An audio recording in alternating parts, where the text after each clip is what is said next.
Jessore collector ভবন ১৭৮৬ সালে স্থাপিত হয়। ভবনটি যশোর শহরে ভৈরব নদীর তীরে অবস্থিত।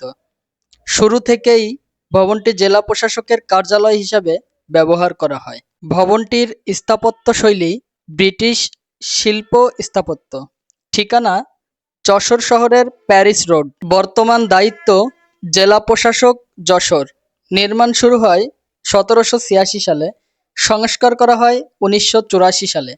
বর্তমান স্বত্বাধিকারী বাংলাদেশ সরকার। ১৭৮৬ সালে এপ্রিল মাসে জনাব টিলম্যান হ্যাঙ্কেল যশোর কালেক্টর ভবন প্রতিষ্ঠার প্রস্তাব করেন। জনগণের মঙ্গল ও সুবিধার জন্য কালেক্টরের সম্মান বৃদ্ধি করার এই প্রস্তাব তিনি করেছিলেন। তৎকালীন সরকারের কর্তারা বিষয়টি জানামাত্র আগ্রহ প্রকাশ করেন এবং ১৭৮৬ সালে যশোরে কালেক্টরের প্রতিষ্ঠা করেন।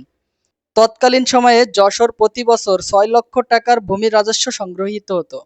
জায়গাটি বর্তমানে যশোরের প্রধান একটি বিনোদন কেন্দ্র হিসেবে পরিচিতি পেয়েছে।